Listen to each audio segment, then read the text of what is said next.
pendamping dan instruktur yang saya hormati, untuk aksi nyata 1-2, untuk modul 1-2 saya merencanakan untuk melakukan pertemuan virtual bersama dengan orang tua untuk membangun pemahaman bersama tentang kolaborasi antara guru dan orang tua dalam mewujudkan itu murid merdeka belajar. Untuk mewujudkan, untuk mensukseskan itu aksi nyata ini, maka hal pertama yang saya buat adalah bertemu dengan kepala sekolah untuk menyampaikan itu rencana aksi nyata saya ini, dan meminta kepala sekolah untuk mendukung kegiatan ini bersama-sama, untuk bekerja sama untuk yang melibatkan itu semua warga sekolah bersama dengan orang tua untuk mensukseskan kegiatan itu, memberikan pemahaman bersama dengan orang tua akan pentingnya peran orang tua dalam bersama dengan guru dalam mewujudkan itu murid merdeka. Terima kasih. Pada dasarnya sekolah siap untuk mendukung, seperti yang dikatakan kemarin, sekolah siap untuk mendukung kegiatan apapun rencana atau ini disampaikan, dikomunikasikan sehingga bisa menjalankan situasi. Nanti hari Jumat, hari nanti waktunya di Paris.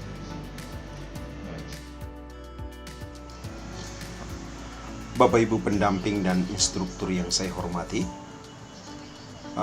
setelah saya bertemu dengan kepala sekolah, maka dalam rapat atau pertemuan dengan Dewan Guru, saya mensosialisasikan rencana aksi nyata saya ini dan meminta dukungan dari Bapak Ibu Guru untuk itu bersama-sama menginformasikan atau menyampaikan kepada orang tua agar orang tua terlibat aktif dalam kegiatan pertemuan virtual dalam rangka untuk membangun pemahaman bersama tentang kolaborasi peran antara orang tua dan guru dalam mewujudkan itu murid merdeka.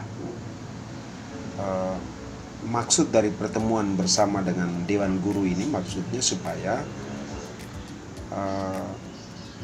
membangun pemahaman bersama yang melibatkan Dewan Guru bahwa penting melibatkan orang tua dalam tugas mewujudkan murid merdeka ini penting, karena orang tua adalah penanggung jawab utama dalam hal pendidikan anak ini.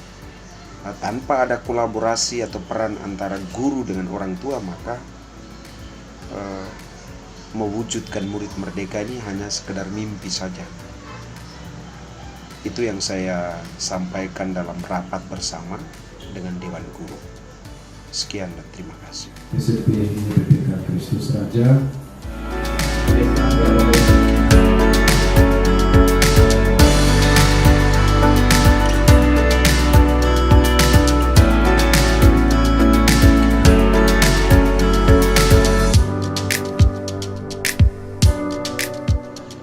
Bapak Ibu pendamping dan instruktur yang saya hormati, untuk langkah berikutnya yang saya buat adalah setelah saya mensosialisasikan, menginformasikan itu rencana aksi nyata saya untuk modul 1-2 kepada Bapak Ibu Guru dalam rapat Dewan Guru, maka langkah berikut yang saya buat adalah bekerja sama dengan tenaga TU sekolah dan juga berkolaborasi dengan tim IT sekolah dalam rangka untuk mempersiapkan dan membuat sebuah undangan dan juga link pertemuan virtual yang bisa digunakan untuk menginformasikan atau mensosialisasikan kepada orang tua menyangkut rencana kegiatan saya ini.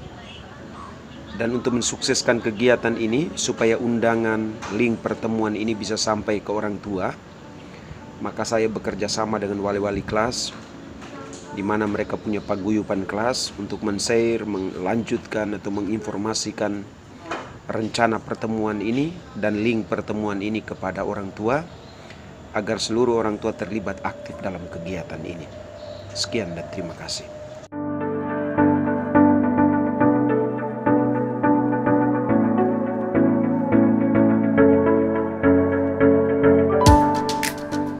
Bapak Ibu pendamping dan instruktur yang saya hormati, langkah terakhir yang saya buat adalah mengadakan pertemuan virtual dengan orang tua.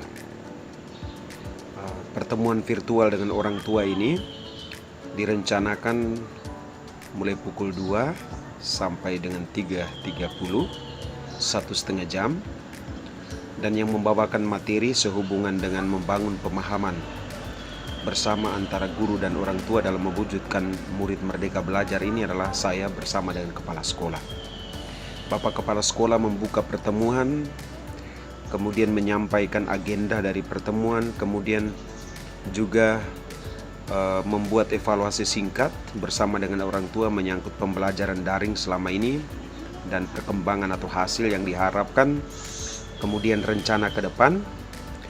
Kemudian dia melanjutkan memberi saya ruang untuk melakukan pertemuan virtual dengan orang tua dalam rangka saya membawakan presentasi dalam rangka untuk membangun pemahaman bersama dengan orang tua dalam rangka mewujudkan merdeka belajar. Dan pertemuan virtual ini berjalan dengan baik dan lancar. Seluruh orang tua terlibat aktif dalam kegiatan ini. Ada begitu banyak tanya jawab, masukan dari orang tua. Dan saya melihat bahwa respon dari orang tua begitu besar, begitu luar biasa. Ada orang tua yang selama ini punya pemahaman yang keliru bahwa pendidikan itu tanggung jawab dari guru, mereka hanya menyerahkan, mereka hanya membiayai. Tapi ternyata dengan adanya penjelasan dari saya ini, pemahaman mereka itu berubah. Mereka bersyukur sekali. Dan orang tua mereka berjanji untuk membangun kolaborasi kerjasama dengan Bapak Ibu guru dalam rangka untuk mewujudkan itu murid merdeka yang diimpikan bersama. Sekian dan terima kasih. Selamat sore Bapak Ibu yang saya hormati, yang pada kesempatan ini saudara meluangkan waktu dan kesempatan Bapak Ibu untuk mengikuti meeting lewat Zoom atau virtual sesuai dengan undangan yang kami berikan kepada Bapak Ibu lewat grup WA.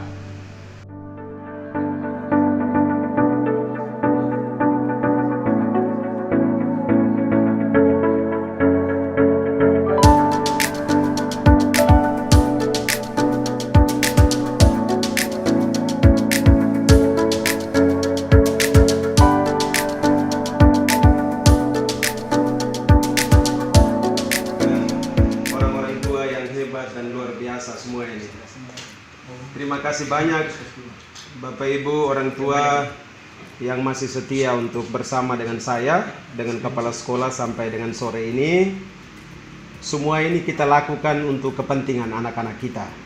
Jadi tidak untuk yang lain-lain, tapi semuanya ini dampaknya semuanya ini untuk kita punya anak-anak. Orang tua yang terkasih,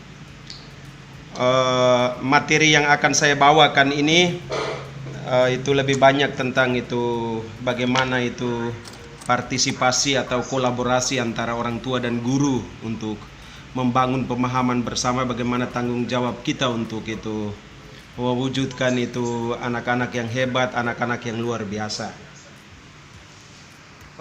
Adapun itu tujuan pendidikan kita itu, kalau menurut itu kita punya bapak pendidikan itu Ki Hajar Dewantara, itu dia katakan pendidikan itu adalah menuntun segala kodrat yang ada pada anak-anak sehingga mereka dapat mencapai keselamatan dan kebahagiaan.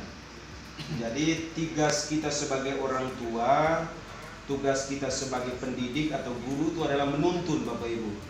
Menuntun itu berarti kita menjadi pembimbing, menjadi pendamping untuk anak-anak. Kita bersama dengan anak-anak kita tuntun dia Untuk apa? Mengeksplor segala potensi dan kemampuan yang ada dalam dirinya. Untuk apa? Supaya kelak itu dia bisa menjadi anak yang berguna. Jadi dia bisa memperoleh keselamatan dan kebahagiaan. Jadi itu tugas kita Bapak Ibu, tugas yang sangat mulia. Tugas yang sangat mulia. Baik, kemudian tujuan pendidikan menurut Undang-Undang nomor 20 tahun 2003 itu sangat jelas ya Bapak Ibu, sama dengan apa yang juga disampaikan oleh Ki Hajar tadi, bahwa tujuan pendidikan itu adalah mengembangkan potensi peserta didik agar menjadi manusia yang beriman dan bertakwa, menjadi manusia yang punya akhlak mulia, menjadi manusia yang sehat, berilmu, cakap, kreatif, mandiri, dan menjadi warga negara yang demokratis serta bertanggung jawab. Nah, ini tujuan dari pendidikan. Baik, Bapak Ibu Saudara-saudari, pendidikan ini adalah sebuah usaha, suatu usaha terstruktur dan terencana yang dilakukan atau dimanage oleh pemerintah, oleh Bapak Ibu guru. Untuk apa? Untuk proses membimbing anak-anak kita tadi itu, menuntun anak-anak kita tadi itu untuk menjadi apa? Menjadi pelajar Pancasila. Pelajar Pancasila itu yang sudah disebutkan tadi, bahwa menjadi anak-anak yang beriman kepada Tuhan, mereka punya akhlak yang mulia. Jadi ada 3 ranah yang mau dibentuk di sini, tidak hanya ranah kognitif, anak-anak tidak hanya punya pemahaman, punya pengetahuan, tetapi mereka juga kaya dalam berkembang dalam hal karsa, kemudian dalam hal juga itu afeksi atau itu psikomotorik. Baik Bapak Ibu Saudara-saudari, saya sebagai seorang guru penggerak, saya puji Tuhan saya kemarin ikut seleksi dan dipilih seluruh seleksi, lalu menjalankan itu kegiatan selama 9 bulan. Guru penggerak ini untuk apa Bapak Ibu? Guru penggerak ini menurut Menteri, ini program dari Menteri Nadine, Menteri yang baru ini, dia diharapkan untuk bisa membantu bersama-sama dengan kepala sekolah dan Bapak Ibu guru yang lain itu bersama-sama membantu mendorong pertumbuhan murid secara holistik, menjadi pelatih, mentor bagi teman-teman guru, menularkan pengalaman-pengalaman terbaik di lingkungan sekolah maupun lingkungan itu pendidikan. Dan dia harus membawa dampak untuk orang lain, dampak kepada guru, dampak kepada siswa, dampak kepada sekolah, menjadi lilin, menjadi obor perubahan. Nah, itu kira-kira peran dari seorang guru penggerak. Jadi dia menjadi motor atau mentor perubahan. Jadi bersama-sama dengan bapak kepala sekolah, bersama-sama dengan Bapak Ibu. Dan dampaknya dari semuanya ini adalah, dampaknya itu adalah untuk siswa. Jadi mereka terjadi perubahan perilaku, mereka punya prestasi itu meningkat, mereka kaya dalam hal itu pengetahuan, mereka punya perilaku, akhlak, karakter itu bertumbuh dan berkembang secara baik. Baik Bapak Ibu Saudara-saudari, ada satu ahli itu namanya David Copperrider. Ini dia mengutarakan satu pendekatan itu inquiry apresiatif. Pendekatan inquiry apresiatif ini pendekatan yang mengapresiasi, memberi apresiasi kepada potensi dan kemampuan yang dimiliki oleh sekolah, yang dimiliki oleh orang tua maupun dimiliki oleh peserta didik. Jadi dia katakan begini, apabila kita hanya fokus pada kelemahan pimpinan kita, pada siswa-siswa kita, maka yang muncul itu hanya keburukan-keburukan saja. Kita menjadi tidak betah di tempat kerja, akan ada jarak antara saya dengan guru ini, akan ada jarak antara saya dan kepala sekolah, lalu juga mempengaruhi bagaimana cara berpikir kita. Baik, jadi salah satu pendekatan ini dia mau katakan begini Bapak Ibu, bagaimana cara kita memperlakukan anak-anak kita. Seringkali karena kita seringkali itu memperlakukan anak-anak kita itu bukan sebagai subjek, sebagai pribadi, sebagai seorang anak manusia, maka anak-anak ini akhirnya mereka itu tersudutkan. Mereka akhirnya tidak punya gairah, tidak punya semangat untuk mau belajar. Karena apa? Yang ada dalam pikiran kita, metode yang kita terapkan dalam membimbing mereka ini adalah metode yang otoriter, menekan, memaksa, sehingga mereka tidak tumbuh sebagai pribadi yang merdeka. Maka Mungkin kita perlu berpikir, sebagai orang-orang Kristiani pasti kita pernah baca kitab suci bahwa manusia itu diciptakan sesuai dengan citra, sesuai dengan rupa dan gambar Allah. Nah, itu berarti bahwa anak-anak kita ini tidak ada yang lahir dalam keadaan bodoh, itu tidak ada. Tidak ada yang lahir dalam keadaan yang tidak punya potensi, lahir dalam keadaan nakal, itu tidak ada. Tidak ada anak yang seperti itu. Semua lahir dengan keadaan yang luar biasa. Luar biasa. Maka tugas kita sebagai orang tua, sebagai bapak ibu guru adalah memberi ruang, mendampingi mereka sehingga segala potensi, kemampuan mereka ini tereksplor. Kita beri ruang untuk itu. Supaya mereka bisa menemukan, oh saya punya potensi saya di sini, kemampuan saya di sini, dan mereka mengembangkan itu kemampuan dan potensi itu. Itu yang menjadi kekuatan dan keberhasilan. Baik Bapak Ibu, maka tugas guru dan orang tua. Tadi Bapak Kepala Sekolah sudah katakan bahwa situasi pandemi ini seperti ini. Banyak hal yang menjadi keluh kesah dari orang tua, juga menjadi keluh kesah. Tapi sebenarnya begini Bapak Ibu, saya bersyukur dengan adanya pandemi ini. Kenapa?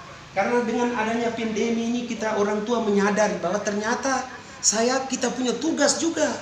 Malah kita punya orang tua ini punya tugas utama, tanggung jawab utama dalam membimbing dan menuntun anak-anak ini.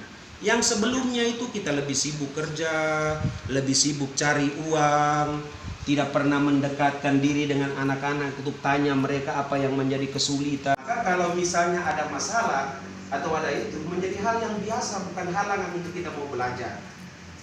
Bukan halangan untuk kita mau belajar. Baik Bapak Ibu Saudara-saudari, maka tugas kita sebagai guru dan orang tua adalah menuntun anak-anak ini agar menjadi manusia yang berguna sesuai dengan cita-cita dan harapannya. Jadi bukan sesuai dengan cita-cita dan harapan orang tua. Jadi anak-anak itu seperti kita benih jagung yang kita tanam Bapak Ibu. Seperti biji jagung yang kita tanam, kita tidak bisa paksa supaya dia harus tumbuh sesuai dengan keinginan kita, itu tidak bisa Bapak Ibu. Pembentukan itu paguyuban kelas itu penting. Lalu ada WA group untuk komunikasi antara orang tua dengan guru, kunjungan dari guru ke rumah orang tua terhadap anak, guru datang ke sekolah. Ini perlu dibangun Bapak Ibu supaya kita mencari satu sinergitas atau kerjasama yang baik untuk membangun itu, mewujudkan siswa yang merdeka ini. Kemudian yang terakhir Bapak Ibu, yang terakhir singkat saja, pembentukan karakter. Ini karakter ini penting Bapak Ibu, karakter ini. Karena karakter ini termasuk salah satu kemampuan, termasuk salah satu syarat yang dibutuhkan oleh orang-orang yang hidup di zaman di abad 21 ini. Kalau kita pergi kerja kemana-mana itu, mereka tidak tanya itu untuk nilai, tapi mereka hanya mau lihat itu karakter seseorang. Orang ini bertanggung jawab kah tidak? Orang ini disiplin kah tidak? Orang ini jujur kah tidak? Ini yang diperlukan Bapak Ibu di zaman sekarang ini. Orang ini mampu berkolaborasi, kreatif, inovatif kah tidak? Ini termasuk karakter Bapak Ibu. Dan ini pendidikan sekarang ini menyentuh aspek-aspek itu. Jadi tidak hanya aspek kognitif itu pengetahuan saja, tapi afektif dan psikomotorik, perilaku, penumbuhan karakter ini.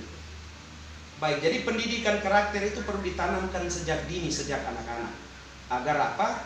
Agar mudah terserap oleh anak-anak, karena kodrat anak itu adalah dia cepat melihat dan meniru.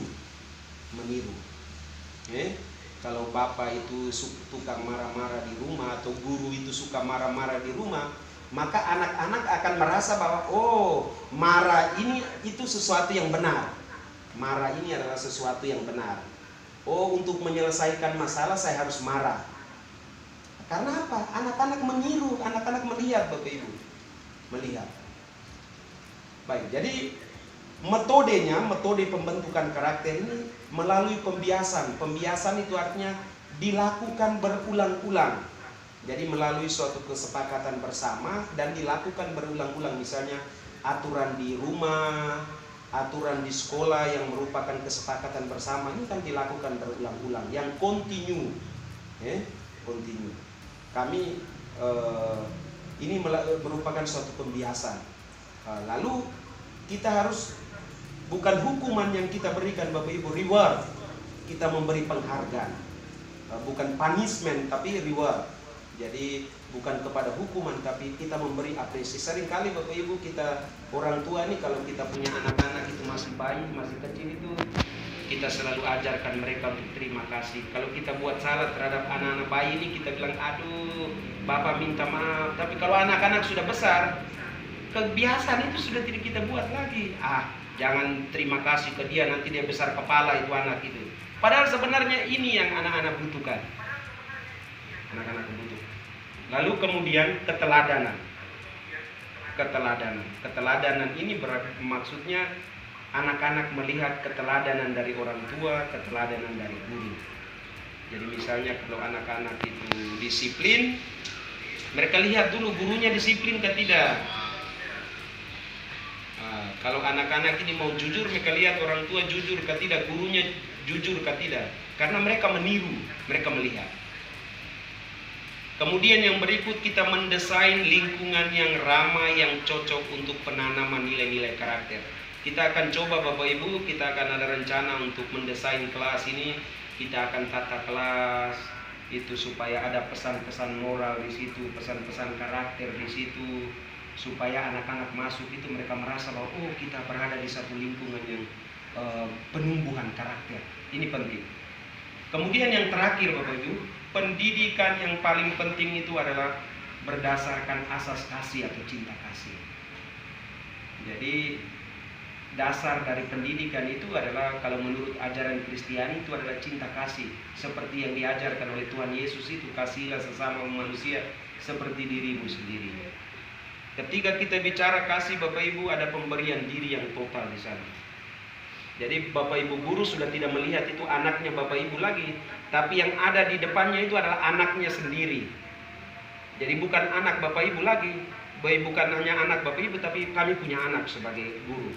Kami ini orang tua. Ada pengampunan di sana, ada kesabaran, ada tanggung jawab, keteladanan di sana. Maka kami mengharapkan supaya pembentukan karakter ini tidak hanya di sekolah, tapi di rumah ini yang menjadi dasar utama. Kita berkolaborasi, kita bersinergi untuk membangun ini. Baik, itu saja Bapak Ibu, beberapa hal yang saya mau sampaikan kepada Bapak Ibu saudara-saudari, Bapak Ibu orang tua. Bapak Ibu orang tua adalah orang tua yang luar biasa. Kami bersyukur bahwa Bapak Ibu orang tua ini mempercayakan anak-anak untuk kami bina dan kami didik di sini. Luar biasa. Terima kasih, tanggung jawab yang luar biasa untuk kami. Mudah-mudahan kerjasama ini kita bangun. Kami yakin dan percaya bahwa anak-anak ini akan menjadi anak-anak yang hebat. Salam, terima kasih.